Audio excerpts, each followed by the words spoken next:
Primeira carta do apóstolo Pedro, no capítulo 4, a partir do versículo de número 7, diz assim a palavra do nosso Deus: mas já está próximo o fim de todas as coisas.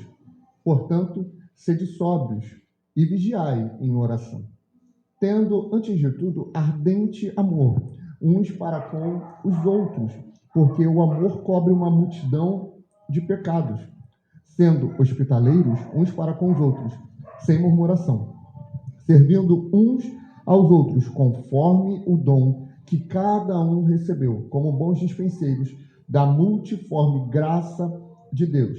Se alguém fala, fale como entregando oráculos de Deus. Se alguém ministra, ministre segundo a força de Deus, que Deus concede, para que em tudo Deus seja glorificado por meio de Jesus Cristo, a quem pertencem a glória e o domínio para todo sempre. Amém. Amém? Podem sentar. Graças a Deus. Queridos, a graça da parte de Deus, ela é uma só. Amém? A graça, ela é infalível. A graça, mediante a sua palavra, é inerrante. Não há negociação no que tange da palavra de Deus e da graça. A graça é uma só. Não existe a graça que tudo pode e a graça mais restritiva. Não, a graça, ela tem liberdade, mas ela também tem exigências para que a gente a cumpra. O próprio texto da contrição, né? Ele fala: aquele que tem os meus mandamentos e os guarda, esse é o que me ama. Ou seja, a gente está falando de Novo Testamento, a gente está falando de orientação de Jesus para os seus discípulos, para a sua igreja, que requer obediência. Amém? Só que como que essa graça ela vai alcançar as pessoas? O objeto é a graça. O objetivo é levar essa graça para as pessoas. O caminho, ele não é um só. Ele é multiforme. Por exemplo, a gente veio de uma estrada ministerial aonde o evangelismo era sobretudo com CDs. Lembra disso? A gente gravava CDs, tinha 2, 3 gravadores de CDs na igreja. A gente gravava as mensagens e ia distribuindo nas casas. Muitas almas foram alcançadas dessa forma. Tem na Bíblia dizendo alguma coisa para gravar CD, essas coisas? Não, mas foi uma forma da graça de Deus se manifestar na vida de algumas pessoas, através do CD. Hoje você tem o YouTube, você tem o Spotify com mensagens, pregações, sermões, estudos, ensinos. Você tem várias formas de alcançar as almas. Ok? Eu não estou aqui fazendo uma alusão que todas as formas é o ideal. Por exemplo, a gente às vezes quer substituir no culto a pregação, tirar ela e colocar o teatro. Isso é multiforma se manifestando? Não, porque aí existe um padrão, tem que ter um ensino bíblico falado. O Novo Testamento, a gente já falou sobre isso, ele é muito a comunicação verbal. A fé vem pelo ouvir, e o ouvir pela palavra de Deus. Aí vem os engraçadinhos, né? Então o surdo não tem fé. Ó, não é assim, certo? Ele tem acesso ao ensinamento bíblico de outras formas, ele pode ler, etc. Mas tem essa comunicação que não necessariamente é através do corpo, mas é através do ensino bíblico. Amém? Se a arte fosse imprescindível, a gente ia ver isso de forma clara no Novo Testamento. E não é o que acontece. O Novo Testamento é muito essa comunicação. Entretanto, a forma de levar a mensagem do Evangelho e de manifestar essa glória da parte de Deus, ela tem suas variáveis. E a Bíblia, ela vai esclarecer como isso tem que ser. Mas você perceba, aqui no contexto de 1 Pedro 4, no 7, ele vai falar assim, olha, já está próximo o fim de todas as coisas. Sede sóbrios e vigiai em oração. Ora, ele está falando sobre o fim, sobre a proximidade do fim, sobre a proximidade da volta de Jesus. Ele está falando sobre aquele momento apocalíptico que vai acontecer. Qual é a nossa posição diante disso? Primeiro, vigiar em oração, estar sóbrio. Estar ciente o sóbrio aqui é isso. Esteja ciente do que está acontecendo. Esteja ciente do que está à sua volta. Entenda o contexto que a igreja está inserida. Você entendeu isso? Agora, tenha um amor ardente, muito grande, profundo, uns pelos outros.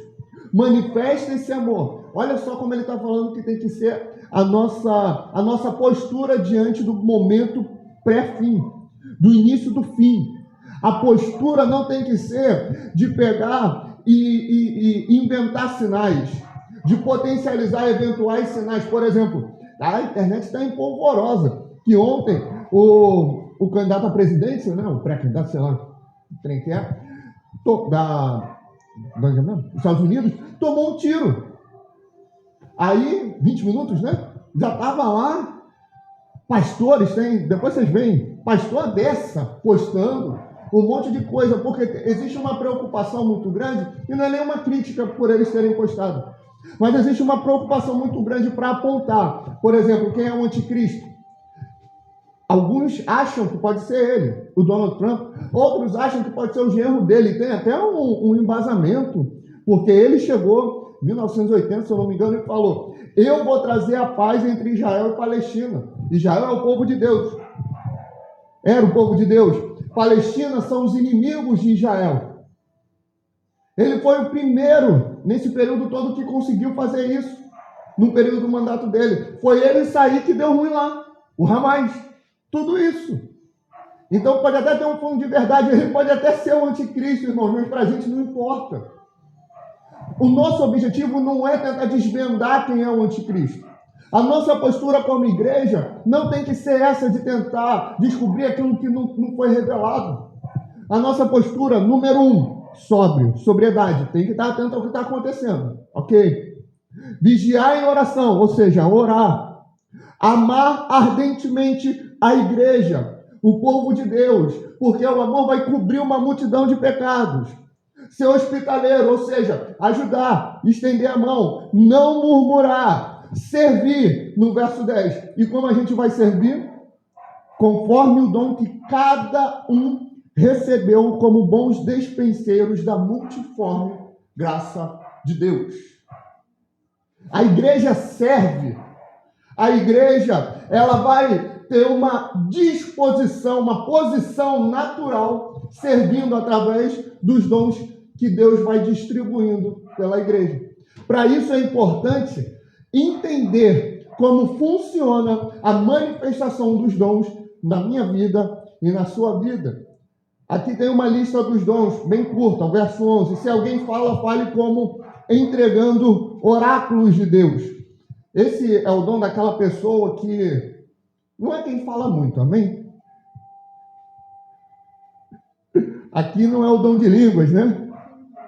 Não é o dom de línguas. Aqui é o dom de quem tem alguma palavra, seja de ânimo, de exortação. Você já viu aquela pessoa que é inconveniente, que é entrona, que quer se meter em tudo, quer falar sobre tudo? Essa pessoa não tem um dom. Mas você tem aquela outra pessoa que tu anseia por ouvir o que ela tem a dizer, que tu quer saber a opinião dela. Muito possivelmente ela tem um dom da parte de Deus para entregar os oráculos. Os oráculos aqui é a revelação da parte de Deus, a direção da parte de Deus. Se alguém ministra, o ministro do evangelho, queridos, não é quem tem a posição acima, a posição de autoridade.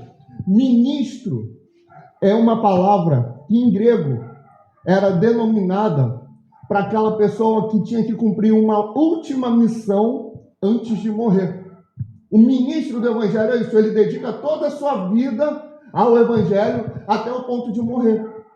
O ministro, ele é aquele que serve, ele está ali para servir. Tem gente que tem essa gana, tem esse desejo de servir. Tu não precisa nem pedir, tu não precisa nem mandar. A pessoa está ali dedicada para a igreja. Ela está dedicada fazendo visita, ela está dedicada aos irmãos. Aonde tu menos espera aquela pessoa, ela vai estar ali servindo, ajudando. Ela vai ter a iniciativa de limpar o banheiro, vai ter a iniciativa de limpar a igreja, vai ter a iniciativa de levar um irmão em casa. É isso, sabe? Tem a ideia de servir, amém? tem a ideia de servir. Vou dar um outro exemplo, igual a sabedoria. Existe a sabedoria e existe a palavra de sabedoria. Não são a mesma coisa. A igreja tem acesso ao lugar de sabedoria, mas nem todos vão ter a palavra de sabedoria. Todos têm que servir, todos têm que ter a disposição para servir, mas tem aqueles que vão ser mais intensos no servir. Quer dizer que ele agrada mais a Deus? Quer dizer que ele é superior a mim, superior a você? Não. Quer dizer que ele tem um dom, uma capacidade maior de servir, porque ele foi chamado para isso. Então, quando a gente fala assim, nem todo mundo foi chamado para pastor, então eu fui chamado para evangelista, então eu fui chamado para profeta. Não, às vezes só foi chamado para ficar no banco servindo. Pode acontecer também. E se você servir dentro do teu ministério, dentro do que foi chamado para fazer, melhor do que o pastor está exercendo a função dele, você vai ter mais, como se falava, né? Mais pedrinhas na tua coroa quando tu chegar no céu do que o pastor. Se o pastor está sendo negligente, ele está sendo preguiçoso, moroso, ele não está preparando uma boa mensagem, ele não está zelando pela igreja, ele só está querendo mandar, como a Roberta ficava falando ontem para mim, quando falava desses pastores, só está de rolê por aí, só está querendo tirar ondinha. Se tu está querendo, acha que é o líder, então tu sai mandando por aí, tu sai por aí fazendo, se colocando como popstar. Você não está exercendo o ofício pastoral bem, mas o irmão que está servindo, está servindo. O irmão que está ali dedicado, que tem o dom, ele está sendo muito mais representativo no reino do céu do que o pastor. Isso serve para a gente quebrar essa ideia de que servir a Deus é só num cargo de liderança ou de ensino. Não. É honroso, mas é tão honroso quanto o irmão que está servindo. E isso é bíblico. Amém? Se alguém ministra, ministre segundo a força que Deus concede, para que em tudo Deus seja glorificado por meio de Jesus Cristo, a quem pertence a glória e o domínio para todos sempre. Amém? Aí a gente vai agora em Romanos 12. Carta de Paulo aos Romanos, capítulo de número 12.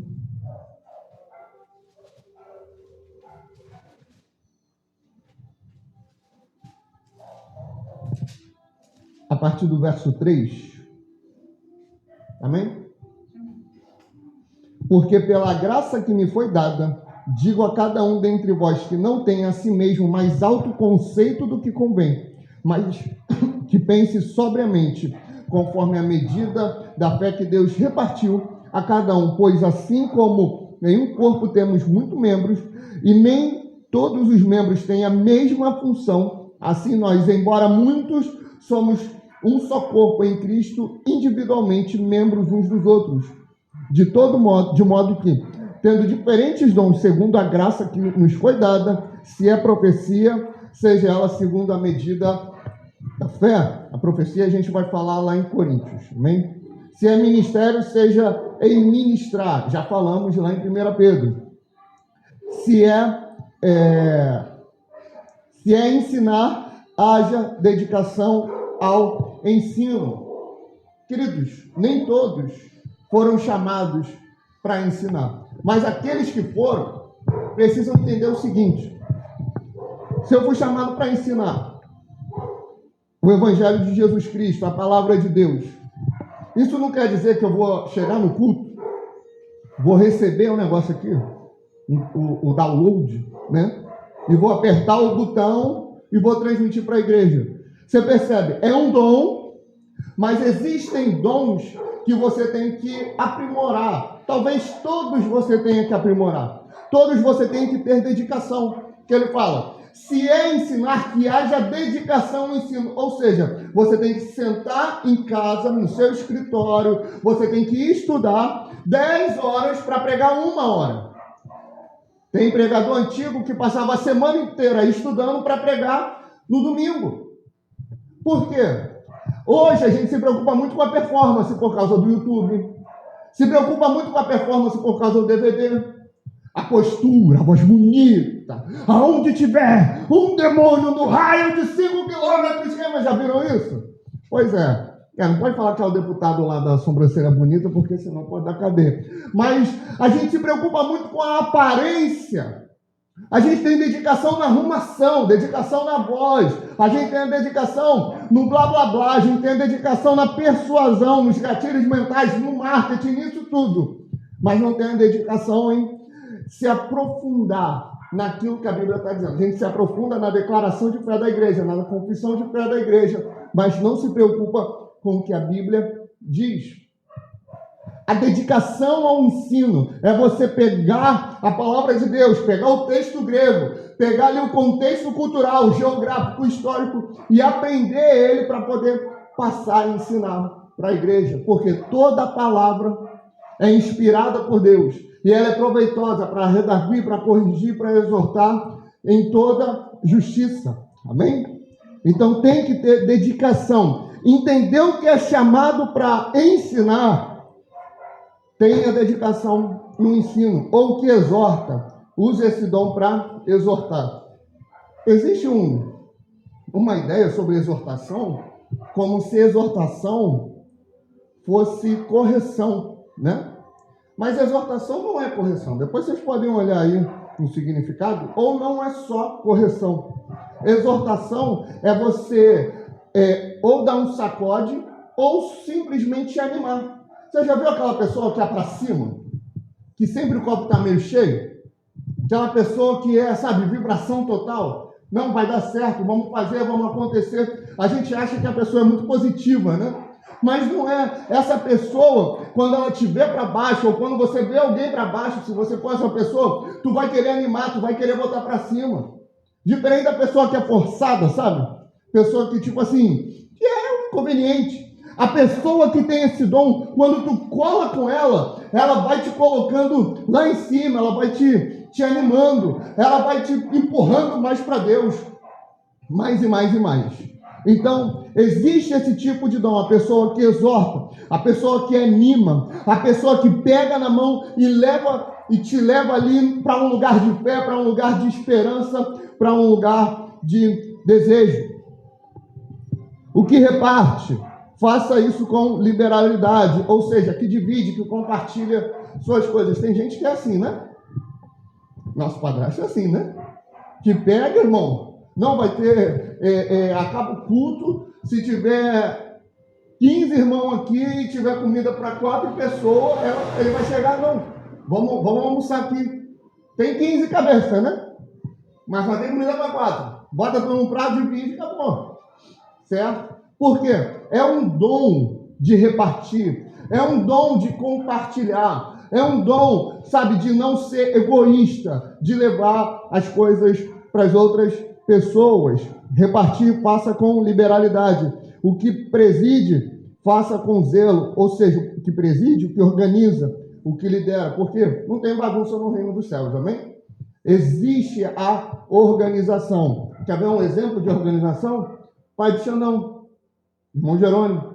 Ele que organizava tudo na congregação na época. Era diácono, mas ele que organizava. Era tudo uma zona, uma bagunça.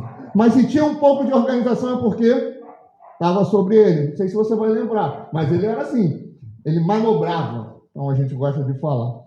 E o que usa de misericórdia que faça com alegria. Tem aquela pessoa que procura muito entender como o próximo age, que procura, estender a mão, enquanto alguns acusam, exageradamente, outros executam justiça, tem essa pessoa que sempre manifesta misericórdia.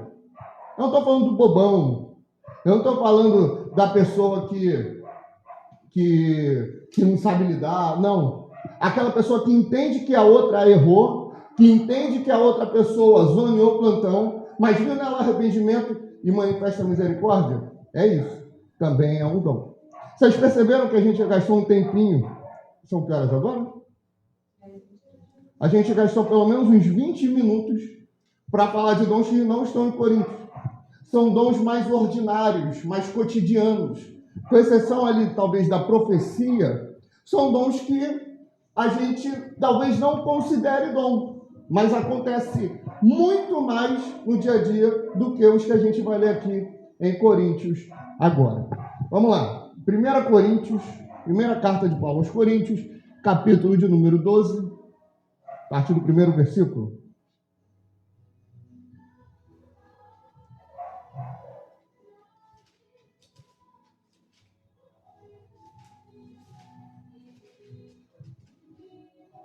Primeira carta de Paulo aos Coríntios, capítulo de número 12, a partir do primeiro versículo, amém? Acharam? Ora, a respeito dos dons espirituais, não quero, irmãos, que sejais ignorantes. Vós sabeis que quando erais gentios, vos desviáveis para os ídolos mudos, conforme erais levados.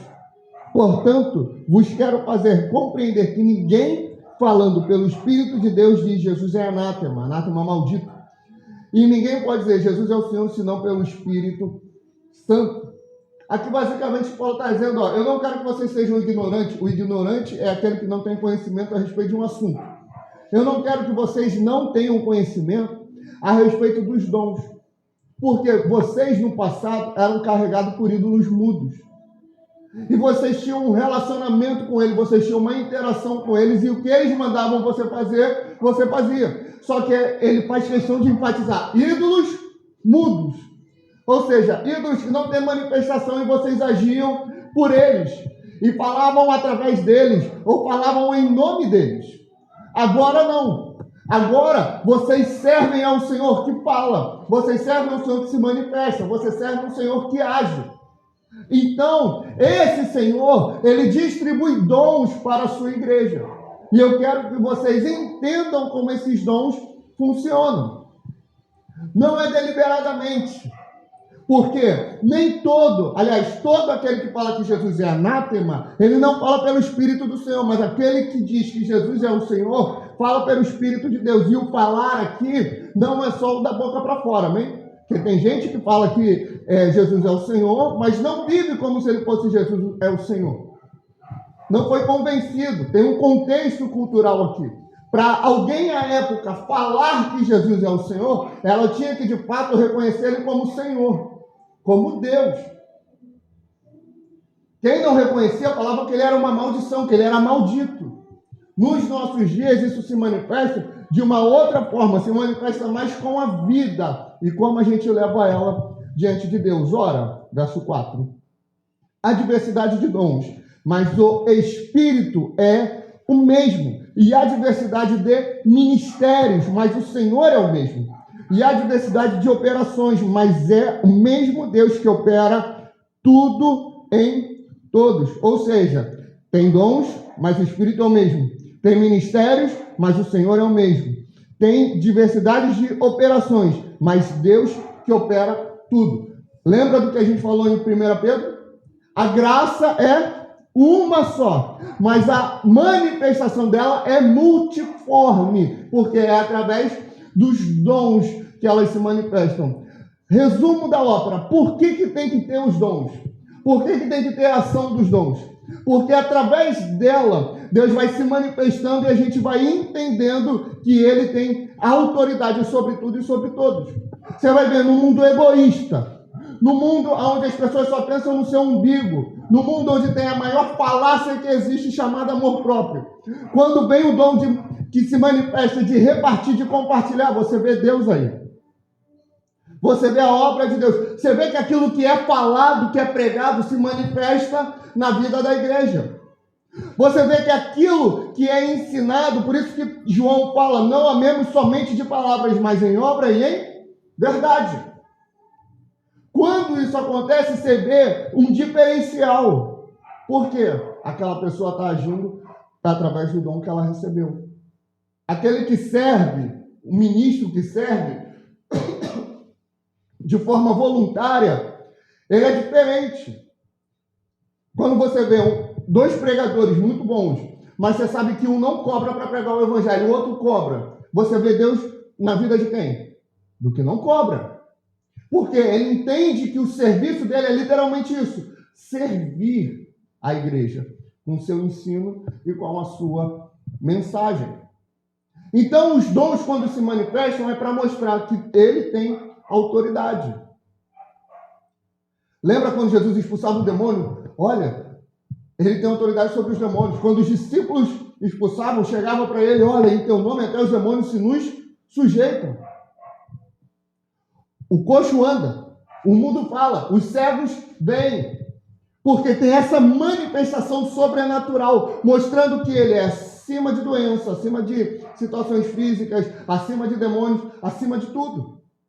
Então é necessário que se manifeste, porque todos os dons se manifestando, é a multiforme graça de Deus apontando para um só, que é Deus, que é Jesus, que é o Espírito. Amém? Amém? Verso 7.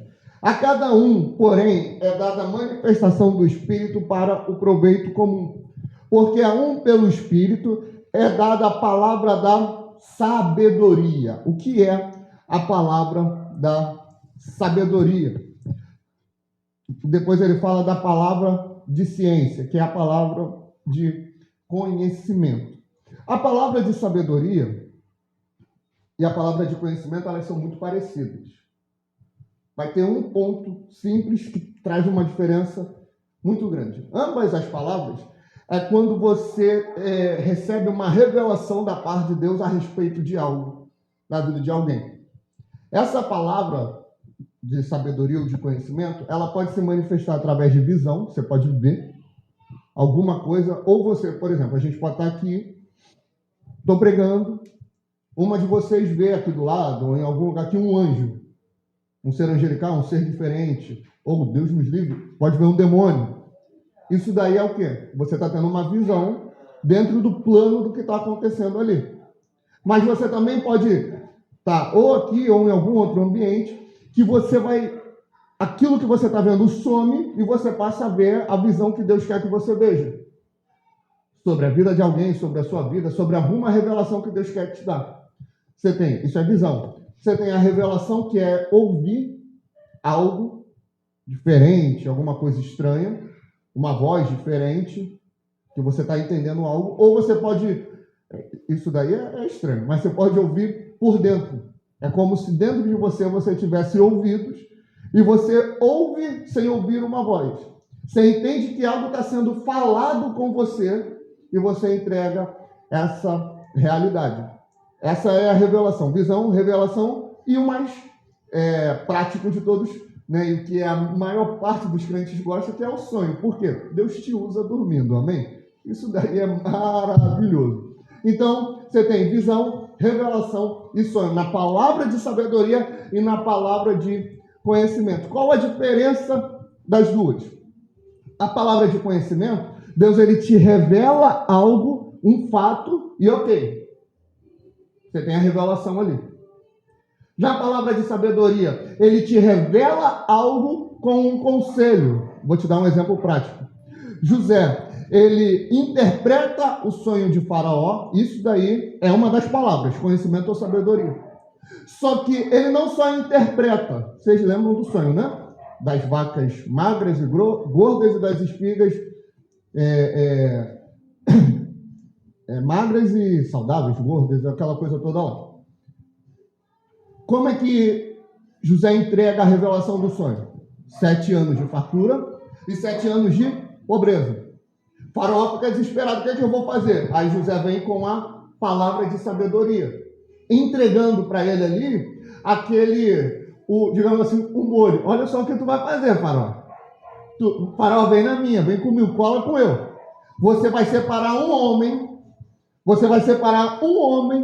e esse homem vai separar, em todo o período da abundância, 1/5 do trigo, para que quando chegar o período de fome, você tem reserva para nutrir o povo, para sobreviver.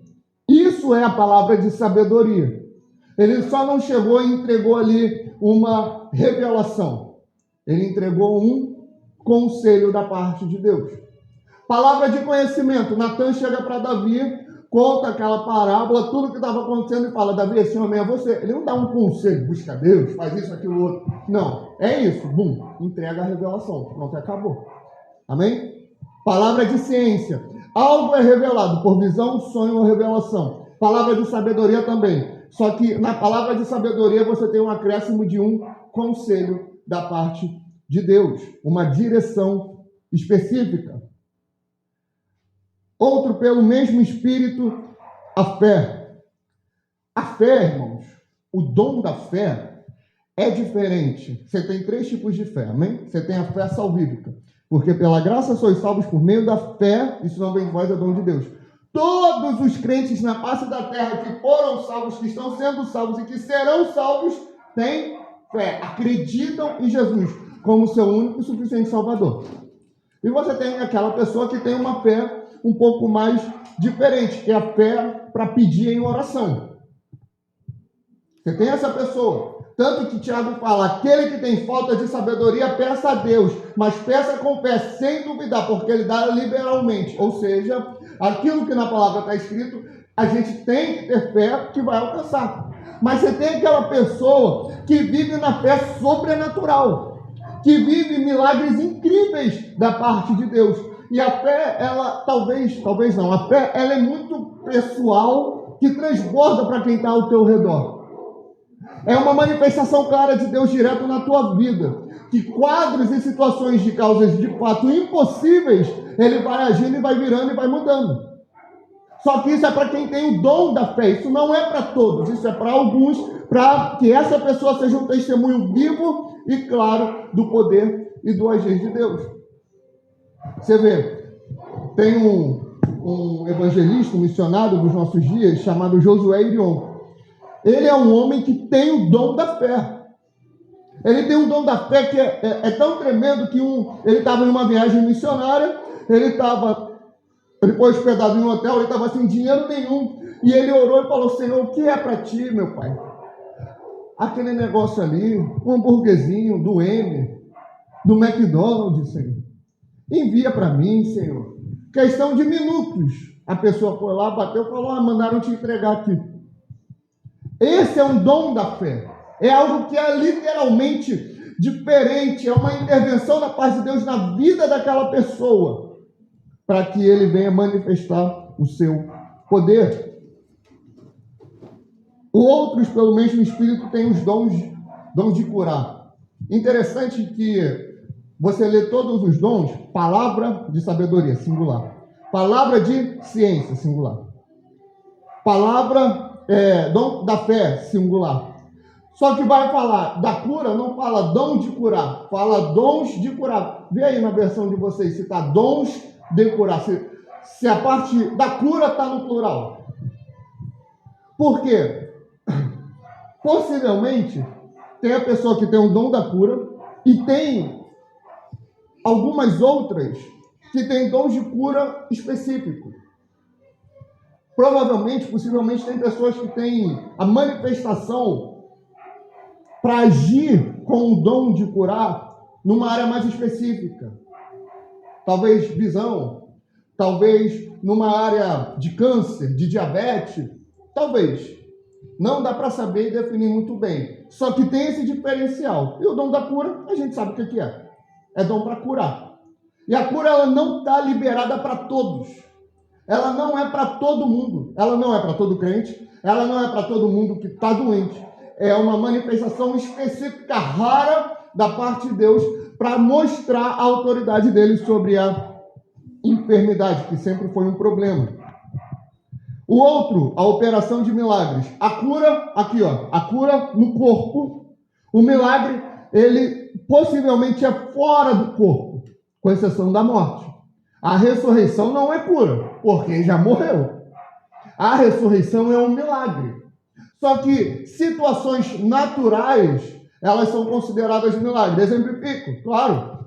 Você tem Moisés fugindo com o povo do Egito, aí ele tem um mar na frente dele. Ele faz o mar abrir. O que é isso? Milagre. Você tem Elias, ele faz parar de chover. Depois ele faz fogo cair do céu. Depois ele faz chover de novo. O que é isso? Milagre. Milagre ele, com exceção da morte, é fora do corpo, a cura é no corpo. É essa manifestação, intervenção sobrenatural. Profecia. A profecia, queridos, não é antever, não é receber uma revelação da parte de algo, até porque isso é palavra de ciência e palavra de sabedoria, não é? A gente, não é que é um problema quando alguém entrega algo, revela algo, falar que foi uma profecia, não é isso.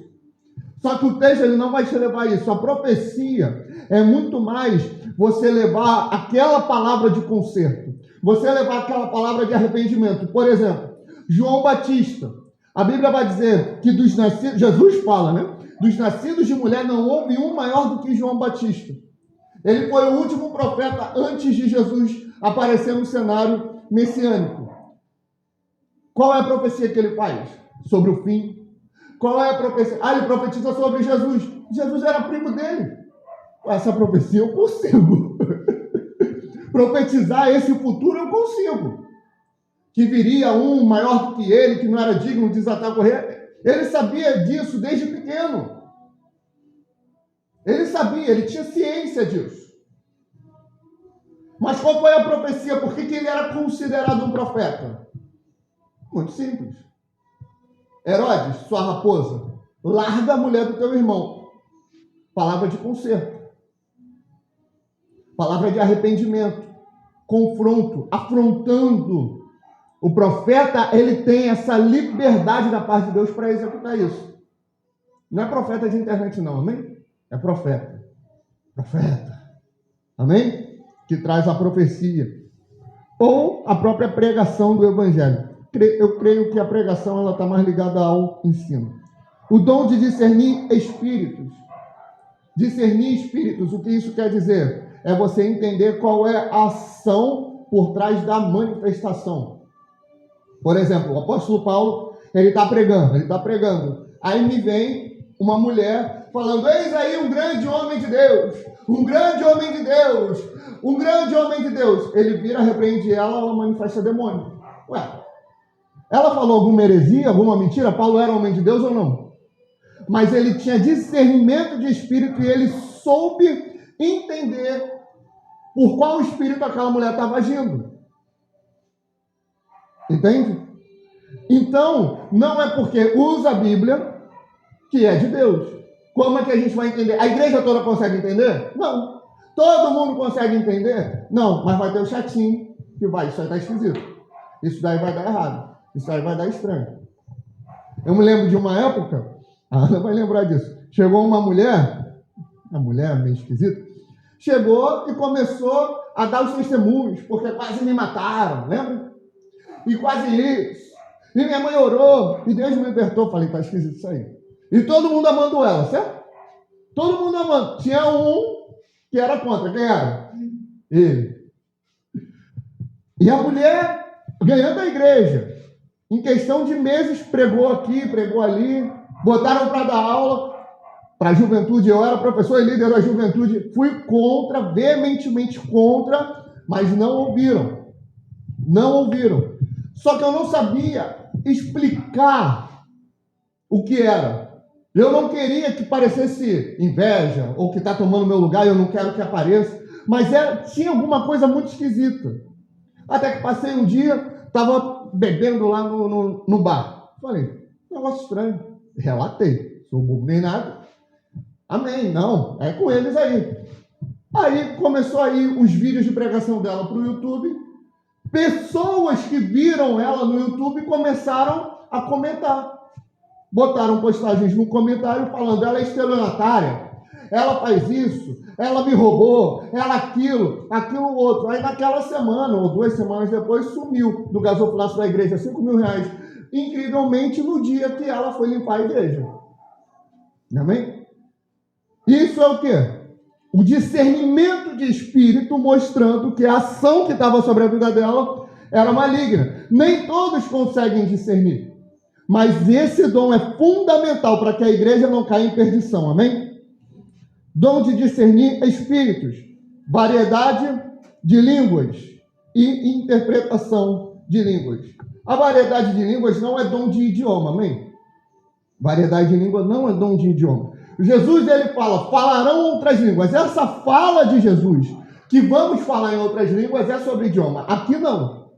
Aqui é a manifestação sobrenatural de línguas estranhas. Paulo, ele vai desenvolver isso melhor no capítulo 14 de Coríntios.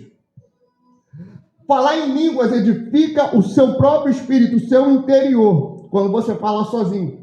Só que quando você está em igreja, em comunhão, normalmente, quando acontece a manifestação das línguas, é para trazer uma revelação.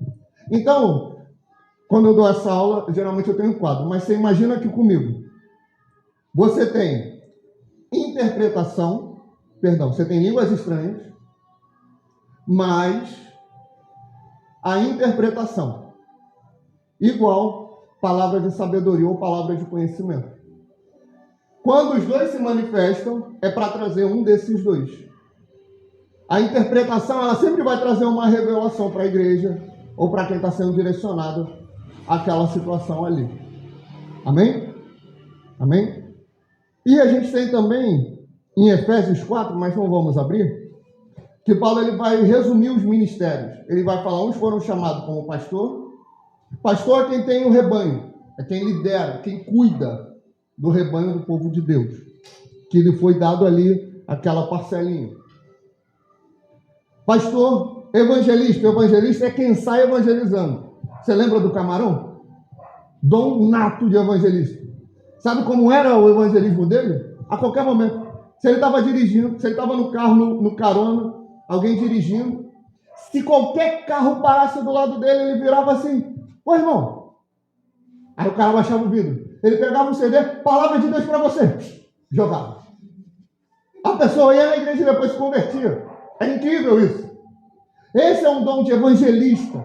É a pessoa que não tem essa timidez, e ela vai e fala com naturalidade, não é aquela coisa forçada, não é porque o pastor mandou. Sabe, é aquela coisa que flui. É a pessoa que vai evangelizar. Você tem o mestre está ligado ao ensino, a gente já falou bastante sobre o ensino, e tem o profeta também, e a gente falou sobre o profeta na profecia. E tem o apóstolo. O apóstolo tem algumas controvérsias, mas eu entendo que o apóstolo ele é uma escala maior do evangelista, porque apóstolo, não sei se vocês sabem, não foram só os 12 apóstolos. Teve mais 2 que foram chamados apóstolos. Barnabé foi chamado apóstolo, se eu não me engano, Silas também é chamado de apóstolo. Então, o apóstolo é aquele que talvez tenha uma missão maior no que tange a regionalidade. Eu entendo dessa forma, mas no outro momento a gente vai trabalhar Efésios 4 e vamos entender melhor como isso funciona. Isso foi um resumo da manifestação dos dons espirituais na vida da igreja. É fundamental. Se você se identifica com algum dom, de qualquer lista que seja, ou alguns dons, possivelmente Deus tem isso para a tua vida. Romanos 12, Coríntios 12, ou 1 Pedro 4, ou Efésios 4. Com exceção do pastor. Para vocês não tem não. Amém? Amém? Vocês não são pastora não, amém? Só que existe essa necessidade da igreja fluir nos dons. E a gente pode ir manifestando isso de várias formas. Basta a gente entender e compreender naquilo que Deus quer usar a gente. Quando a gente passa a entender, por exemplo, se tu vira hoje, entende, Deus ele quer me usar nas mídias para ser uma evangelista. Você é um evangelista, possivelmente, diferente do Camarão. Tu não vai chegar para o cara, tu não vai fazer isso. Mas você vai pegar aquilo que Deus deu de conhecimento e dom natural, que tu tem inveja, para fazer as coisas nas redes sociais, manifestando isso nas redes sociais para alcançar mais vidas. Você vai fazer isso, não isso. O teu dom, no que eu entendo, não está ligado tanto ao evangelizar, está mais ligado ao cuidar, está mais ligado ao amparar, ao conversar, ao aconselhar. Está mais ligado em Romanos 12, por exemplo. A gente vai identificando, não estou restringindo os dons de vocês a apenas isso. Pode ter mais coisas que eu ainda não consegui identificar. Porém, é importante, identificou alguma coisa, já vai trabalhando isso. Vai trabalhando. Quando eu entendi que Deus tinha me chamado, um dos pontos dos meus chamados era o ensino, era a pregação, eu caí dentro. E fui aprendendo. Aí é aquela história, né? Que as pessoas às vezes não acreditam. Que a pessoa que fala em público, ela tem mania de falar assim, eu sou tímido, gente. Pode não parecer, mas eu sou. Gente, se eu vou prospectar na rua, eu estou na porta da empresa, eu fico andando de um lado para o outro. O que eu vou falar? O que eu vou fazer? Eu começo a me tremer. Meu Deus, aí paro. Calma, Vitor. Aí entra, prospecta, não fecha. Meu Deus, acabou. Sou tímido. Mas eu entendi isso lá atrás. Foi criado esse desejo em mim, comecei a ler. Teve um ano que eu li a Bíblia 3 vezes. Mas por quê? Isso é para todo mundo ler a Bíblia 3 vezes? Num ano? 2 vezes ou ler toda em um ano? Não. Mas eu fui chamado para isso. Outros que foram chamados tinham que fazer, mas não fazem. Mas tinham que fazer. Porque se foi chamado para ensinar, que haja dedicação ao ensino.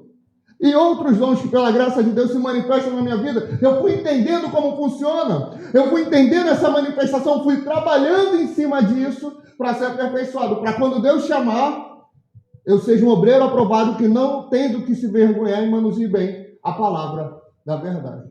Então vai entendendo onde Deus está te chamando, irmão, cai dentro, porque para isso o Filho de Deus se manifestou, para desfazer as obras do cão do diabo. Amém? Vamos ficar de pé, vamos orar, vamos falar com o nosso Deus.